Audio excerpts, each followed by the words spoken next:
My name is Eduardo Misael Nájera Ortega. I'm class of 2014, and I'm originally from Guerrero, Mexico. So my name is Melissa Padilla. I am a 16 here at Dartmouth College, and I'm originally from Guadalajara, Mexico, but I've grown up in the woods of northern Georgia most of my life. My name is Estefany Marin. I'm a 17 at Dartmouth. My name is Rodrigo Ramirez. I'm the Assistant Dean and the Advisor to Latinx students here at Dartmouth. I'm John DeSantis. I'm the Cataloging Metadata Services Librarian here at the Dartmouth College Library. I'm Elizabeth Kirk, and I'm the Associate Librarian for Information Services at Dartmouth College. Co-Fire came about by the will and passion of a first-year student at Dartmouth College, Oscar. I've been here now for 14 years, and up until Co-Fire had started, to be undocumented meant you had to live in silence. So people didn't really talk about being documented here at Dartmouth. I was researching for a class paper that I chose to do on undocumented people. And because I was new, I didn't know how to use the catalog system. I went to Jill, and I was at her desk, and we were on the computer. I kept noticing that the word illegal alien kept coming up. And I remember asking Jill, why do they use those words? And it was, I don't think Jill had an answer. It was just kind of like, oh, that's just how it is. And I just took it for what Jill said, right? Like, oh, it's just what it is. We put a lot of thought into what exactly that word meant and why it was that it evoked such emotional trauma in us.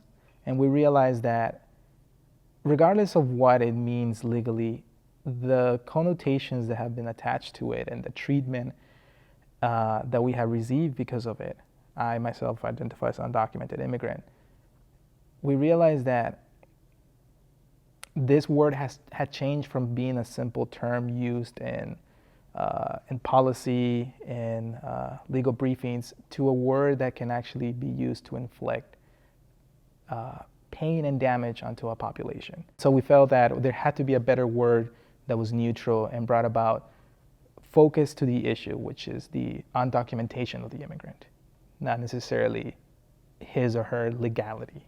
It made me feel uncomfortable that I had to use that terminology, primarily because I feel like it's dehumanizing and it's not what I would label my family members. But librarians, by our code of ethics, have an obligation to treat every single patron, every single one of our users, with dignity and respect.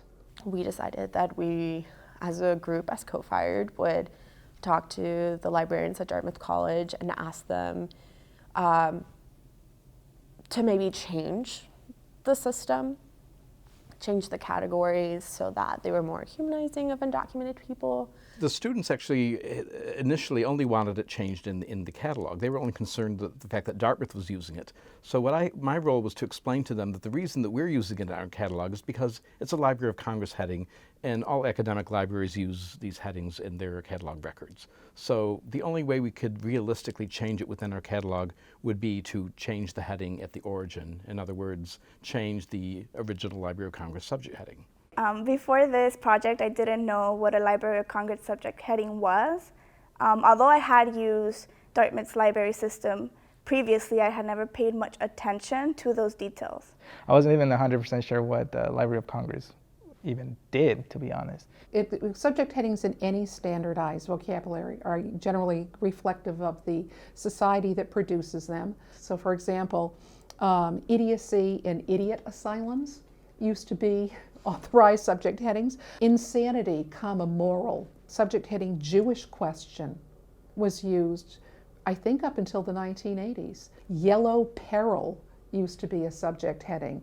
Mammies was a subject heading, for example. Subject headings around homosexuality, or as it used to be called, sexual perversion, by the Library of Congress. It's fairly common for them to review outdated subject headings or subject headings that are problematic in some ways and change them on their own through their own editorial process. It's not particularly common for the Library of Congress to respond to requests to actually change a heading. I was absolutely surprised. I was just as surprised when they decided to make the decision to change the heading as I was when they originally declined to change it. It came out of nowhere. We were just informed that they had had a meeting at a much higher level, apparently in response to the ALA resolution, and were making this change. But they of course did not make the change that we requested. Both the original Dartmouth request and the ALA resolution asked that it be changed to undocumented immigrants.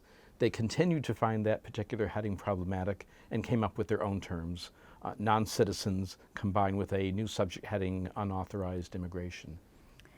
I mean, it was a huge victory for us. The first time it didn't go through, and we were quite a bit disappointed, and we were thinking of ways of getting the proposal out there again by reaching out to other student organizations across other campuses. That's what makes this entire episode so interesting, just the way that it originated, that it started with a group of students who saw it as a problem and wanted to fix it. The fact that these students have so strategically sought to make change, it just means a ton. We can make progress via the channels that exist, that we no longer have to build new paths, new initiatives just to get there.